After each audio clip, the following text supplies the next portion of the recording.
Listeners, thanks for coming back again this week.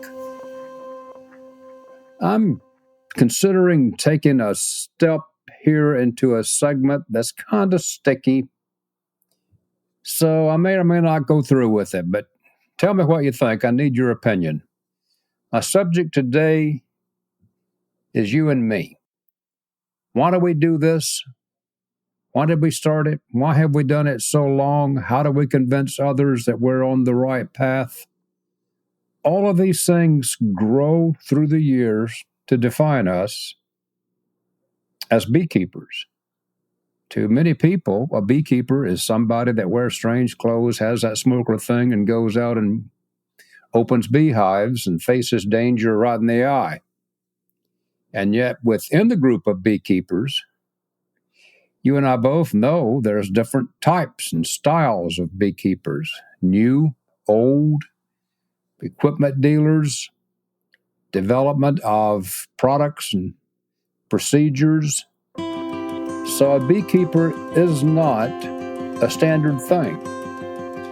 As it were, we're all on this path. But the path is not just a single lane. It goes off in different directions. So let me take a shot at it, see what you think. I'm Jim Tew. I'm here at Honeybee Obscura, where once a week I try to talk about something to do with just plain talk beekeeping. Welcome to Honeybee Obscura, brought to you by Growing Planet Media, the producers of the Beekeeping Today podcast. Join Jim Tew, your guide through the complexities, the beauty, the fun, and the challenges of managing honeybees. Jim hosts fun and interesting guests who take a deep dive into the intricate world of honeybees. Whether you're a seasoned beekeeper or just getting started, get ready for some plain talk that'll delve into all things honeybees. I look back at some of these segments, listeners, and I realize I talk about my age too long and my length of time in beekeeping, but it's just where I am. I mean, new beekeepers get to do it. They get to say, I've only been keeping bees this is my first year, my second year. I've got two hives. Or they get to do it. Why can't you say this is my umpteenth year? And I've tried everything I can think of through the years. So it seems to be a topic that comes up often. Why do I keep bees? Why have I done this? What's up with this? It takes years and years to become what I've named an ancient apiculturist, where you've seen things come, you've seen things go. I worked with bees before Varroa. I worked with bees before tracheal. None of this makes me special. You see, it just makes me old. But the question I'm trying to explore is, why am I still here? I used to be absolutely rabid about water skiing. You can't get me behind a boat on water skis now for any amount of money. I would break into 4 or 5 big pieces and sink like stones.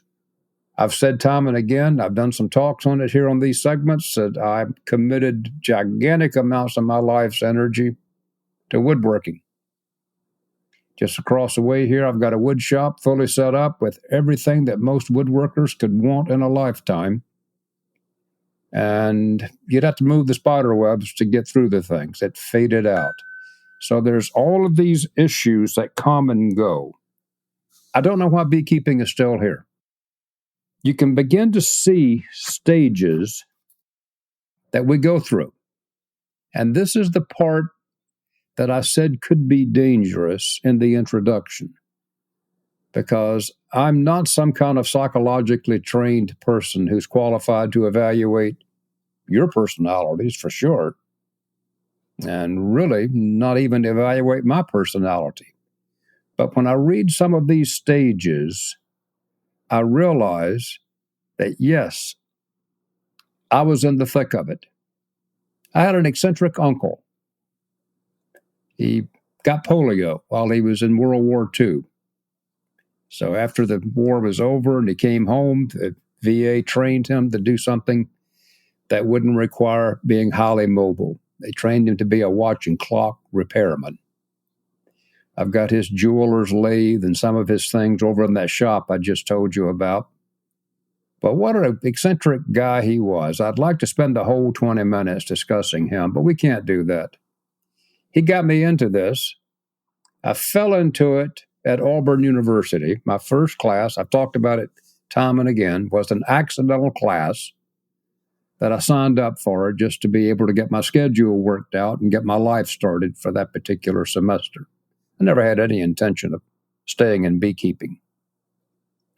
I entered what it loosely could be referred to as one of the early phases of beekeeping. It's called cognitive preoccupation. If I can just read this to you, because this is not my work. The individual is constantly thinking about their passion, even when engaged in unrelated activities. Their thoughts may be dominated by strategies, techniques, experiences related to that passion, like hunting, woodworking, beekeeping. This preoccupation often intrudes into the daily life, making it difficult for them to focus on other tasks or responsibilities. You can rest assured my wife's eyes would be rolling right now because she lived through it. I was finishing a master's degree on pesticides for controlling aphids on pecans. That was exciting work. I had no idea I was going to be a beekeeper, and I stumbled into that class, and I became cognitively preoccupied with beekeeping to the extent that my major professor at the time said, "James, why don't you just go get a PhD in this if you're so crazy about this bee thing?" That was my first phase. That was my first intensity that I went through. This intense focus allows one to exhibit an extraordinary level of attention to their chosen activity. This is painful now, because my work here says that this focus can border on obsession, where the person invests significant amounts of time, energy, and finally, money into honing their skills, acquiring knowledge, or engaging in the activity itself. That beautifully describes me. I didn't mean to do all this academic work. What I wanted to do was to learn about bees, learn more about bees, and then learn even more, and then keep learning. And to do that, you just got deeper and deeper, or I did, into the academic world. The emotional investment is significant that one makes. There are stages of euphoria and fulfillment. All those years ago, I need to do this again because it was a long time ago.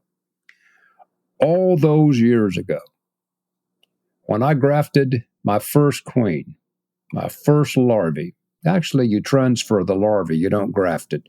But let's don't get involved with semantics here. And that cell took. I even made the wax cups. I was off the charts ecstatic. This was where I wanted to be in life. This is what I wanted to be doing. So I fully remember the euphoria and the fulfillment. In some macabre way, I felt like that I was a proud father, that this queen, I knew you when you were just a 2-day-old larvae, and look at you now, all mated and running your own household here inside this bee nest.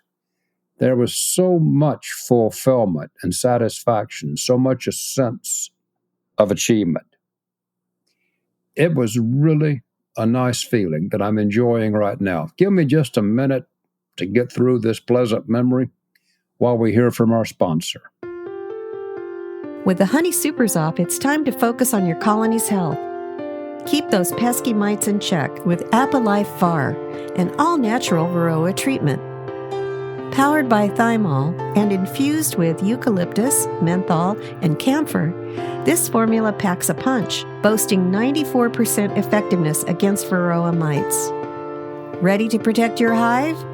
head to betterbee.com/ALV and get Apple Life Bar from Better Bee today. Your bees will thank you. It's not all roses, though, listeners. There's stages of anxiety. Some of the most anxious moments I've ever lived through was during the arrival of the mites, and at the same time, Africanized bees.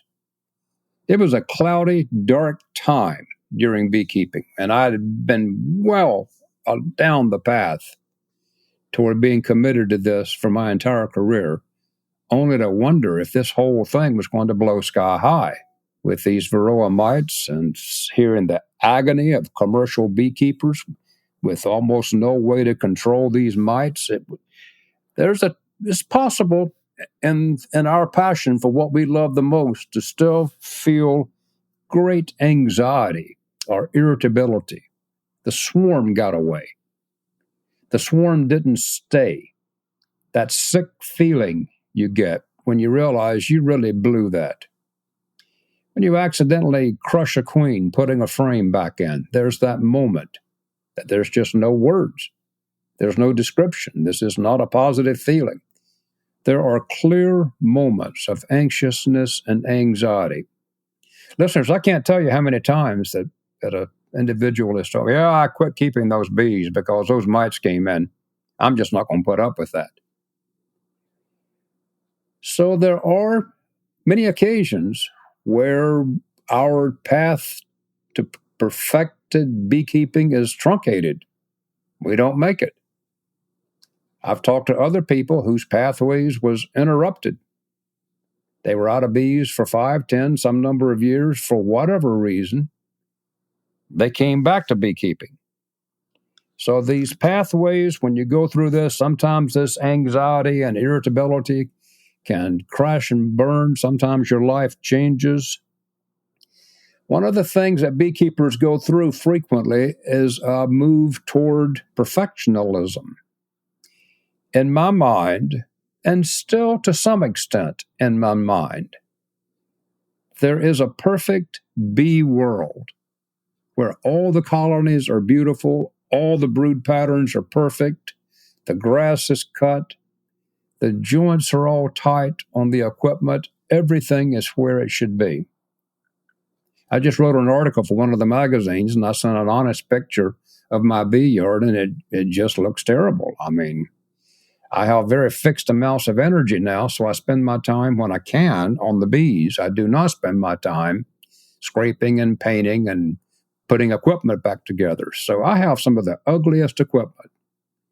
But I'd like to think that I make up for it with the bees. But we tend to have a sense of perfectionism, and don't we just often look down on those who don't take the best care of their bees, who have messy bee yards, or who just are not spending the amount of time. They're just not crazy enough. They actually have other interests like gardening, bird watching, fishing, or hunting. No, those of us who are pure into beekeeping, we don't get distracted. We work toward perfectionism. I don't know that that's wrong, but I can say that the energetic demands of being perfect are tricky. And could I just tell you the truth? Probably impossible to achieve, but it doesn't mean you don't try. So by now we're deep into this. Our friends all know it. Our families know it. I mean, we're committed to it. We've signed up for classes. We might have already been an officer at a bee meeting. We are committed to it. And then the questions come. They've been coming all the time. Don't you ever get stung? Would be an innocent question asked by one who does not keep bees and cannot imagine why anyone would.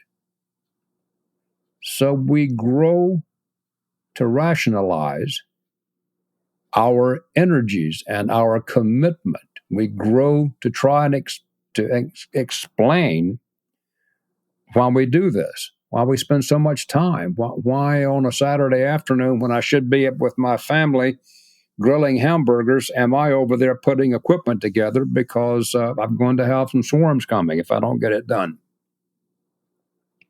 So when you try to explain it, that rationalization really comes close to defensiveness. If you just understand, just see where my energy is, you too could have this passion, this kind of feeling where you rationalize why I've spent so much time and energy on this. Will you ever make any money, Jim? Oh, sure. One day I'll be making so much honey, I'll be pollinating crops. Really, I'm working myself to death, is what it amounts to. But it is a choice that I made. I didn't take up hunting or fishing. I didn't stay in water skiing. I didn't stay in woodworking. But for some reason, the beekeeping thing stuck. All right, I kind of got you where I want you. And this poorly defined progression of experiences, growth, perseverance, you enter a phase that the paper I'm reading here has called identity fusion. The individual's personal identity may become intertwined with their passion. For instance, you'd primarily see yourself as a beekeeper, with their sense of self-worth and their personality identity heavily reliant on their success or their involvement in this activity. I got to tell you truly, I've seen you people at meetings for years who just get passionately angry. I mean, how many times have you heard ask a bee question? There's 5 different answers. And every one of those answers will be from passionate people who are firmly convinced that theirs is the right way. There's this commitment. There's this need for respectability. I mean, the master beekeeper programs may be an example of that, where people want to be acknowledged for the work and the commitment that they've done. They want it ranked and listed. And I don't see anything wrong with that passion. But it really becomes who we are. And the reason I'm hammering on this is because as I've aged, as I've dropped all the other interest, not all of them, but as I have reduced many other interest in my life, the beekeeping thing has stayed. And it's not that I decided that I had undergone this identity fusion. It was that society decided that. Oh, yeah, I know you. You're that bee guy. Yeah, I've heard you work with bees all the time. You've done it for a long time out at the research center, right? It becomes the things that comes up when you have a passing acquaintance with someone at the grocery store. You become that bee person. Then there was some health changes in my family. That required me to find different pathways, different agendas, different directions, and beekeeping became different, while all the while being exactly the same. The bees didn't change anything. My attitude toward my commitment to the bees changed.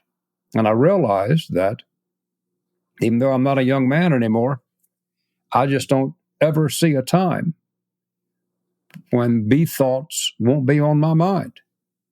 There may be a time when I don't have bees. There may be a time when I'm sitting in a home somewhere watching a bird feeder outside a window, but my mind will still be on bees, wondering what season of the year it is, if the goldenrod's come into bloom yet.